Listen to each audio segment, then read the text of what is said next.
రాజులకు రాజు ప్రభులో ప్రభు అయిన యేసుక్రీస్తు నామమున మీకు శుభములు. ఈరోజు దేవుడు మనకు అనుగ్రహించిన వాగ్దానము ప్రవక్త అయిన యెషయా రాసిన గ్రంథము 54వ అధ్యాయము 14వ వచనము. నీవు భయపడనక్కరలేదు, బాధించువారు నీకు దూరముగా ఉందురు, భీతి నీకు దూరముగా ఉండును, అది నీ దగ్గరకు రానే రాదు. ప్రియులారా, ఈ వాక్య ధ్యానాన్ని మనం పరిశీలించినప్పుడు దేవుడిచ్చిన వాగ్దానము మనము భయపడనక్కర్లేదంట.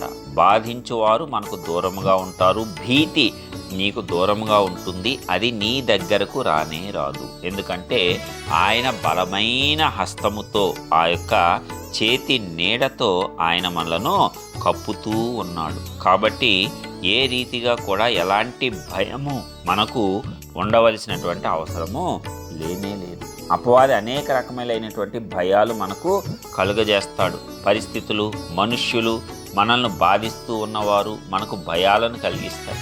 ఏదైతే మనము జయించలేకపోతామో, మన సామర్థ్యానికి మించి ఉంటుందో అది మనకు భయాన్ని కలుగజేస్తుంది. అయితే అన్నిటికంటే హెచ్చైన సామర్థ్యం కలిగినటువంటి వాడిని నీలో ఉంచుకొని నీవు ఆ పరిస్థితులకు భయపడితే ఎలాగునా?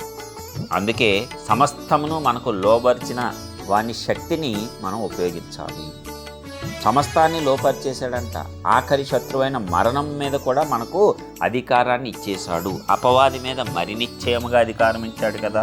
అపవాది మీద అధికారం పొందితే అపవాది, వాని క్రియలు, వాడి యొక్క సేన యొక్క అధికారం పైన కూడా మనకు అధికారం ఇవ్వబడింది. ఆ బలమంతటి మీద అధికారం ఇవ్వబడింది. శత్రు బలమంతటి మీద అధికారం ఇస్తున్నాను అని చెప్పాడు ప్రభు. కాబట్టి వాక్యాన్ని మనము లోతుగా తెలుసుకుందాం. అధికారాన్ని ఉపయోగించుకున్నప్పుడు ప్రతి భయము మన నుంచి దూరం అయిపోతుంది. ఎందుకంటే నీలో ఉన్నవాడు లోకంలో ఉన్నవాని కంటే గొప్పవాడు, అంటే బలవంతుడు, అంటే సర్వశక్తిమంతుడు. కాబట్టి ఆ సర్వశక్తిమంతుడు నీలో ఉంటే నీకు భయం ఎందుకు? నీవు భయపడాల్సరంలే. అనేకులు ఇప్పటివరకు నిన్ను బాధించారా? నీవు ఆ శక్తిని బయటకు తీసుకురాలేదేమో. ప్రార్థించు. దేవుడు ఆ శక్తిని నీ ద్వారా బయటకు తీసుకొని వచ్చి నీవు భయపడేవారే నీకు భయపడేటట్లుగా, నిన్ను బాధించేవారు నీకు దూరంగా ఉండేటట్లుగా, ఎలాంటి భీతి అయినా, భయంకరమైనటువంటి స్థితి అయినా మరి అది నీకు దూరంగా ఉండి నీ దగ్గరకు రానే రాకుండా ప్రభువు కాపాడగలడు. చాచిన తన బాహువుతో, తన హస్త బలముతో, దక్షిణ హస్త బలముతో ఆయన మనందరినీ కాపాడువాడు. కాబట్టి ప్రతి భయము ఈ వాగ్దానం ద్వారా మన అందరి జీవితాలలో నుంచి బయటికి వెళ్ళిపోవునుగాక. మనమందరము ఆ రీతిగా ప్రార్థించుకోవాలి. ఎలాంటి పరిస్థితి అయినా, ఎలాంటి మనుష్యులైనా మన దేవుని శక్తి ముందు నిలవజాలరు. కాబట్టి ఆ దేవుని శక్తిని జ్ఞాపకం చేసుకుందాం, ఉపయోగించుకుందాం. అంత గొప్ప శక్తిని మనలో పెట్టేశాడు. కాబట్టి దానిని ఉపయోగించుకోవటమే మన పని. ఆ శక్తితో మనము ధైర్యంగా, విశ్వాసంతో ముందుకు కొనసాగిపోదాం. ప్రభు కృప మనందరికీ తోడుగా ఉండి ఈ వాగ్దానం ప్రతి ఒక్కరి జీవితంలో నెరవేరి ప్రతి ఒక్కరూ కూడా ధైర్యముతో ప్రతి భయముల నుంచి విడుదల పొంది ముందుకు సాగిపోవటానికి ప్రభు మనందరికీ కృపనిచ్చి ఆశీర్వదించును గాక. ఆమేన్. ప్రార్థించుకుందాం.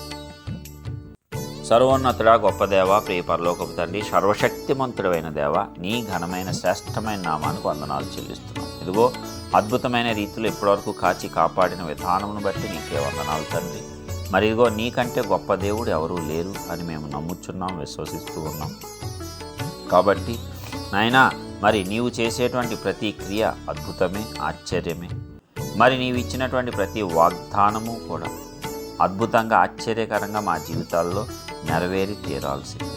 మరి ఈ రీతిగా నీవు మాకు అనుగ్రహించిన విధానం బట్టి వందనాలు. ఈ దినమున మరొకసారి ధైర్యపరిచి ప్రతి భయములను తొలగిస్తాను అని మీరు ఇచ్చినటువంటి గొప్ప వాగ్దానం బట్టి మీకే వేలాది వందనాలు చెల్లించుకుంటున్నాం. అవును తండ్రి, ఇప్పటివరకు అనేకమైన మనుషులకు, పరిస్థితులకు భయపడుతూనే ఉన్నామయ్యా. ఇక నుంచి ఆ భయము దూరమైపోయి, భీతి దూరంగా ఉండి, బాధించేవారు ఎవ్వరూ మాకు దగ్గరకు రాకుండా మీ దక్షిణ హస్త బలము చేత మమ్మల్ని కాపాడి వాగ్దానం మేము జ్ఞాపకం చేసుకొని చూడగా ముందుకు సాగేటువంటి కృప మా అందరికీ అనుగ్రహించి కాపాడవలసిందిగా నాయనా, సమస్త విషయాలలో నీ ఆదరణ మేము పొందుకొని లోకానికి దానిని కనపరిచేటట్లు సహాయం దయచేయండి. నజరేయుడైన యేసు పరిశుద్ధ నామమున ప్రార్థించి నిశ్చయంగా పొందుచున్నాము తండ్రి.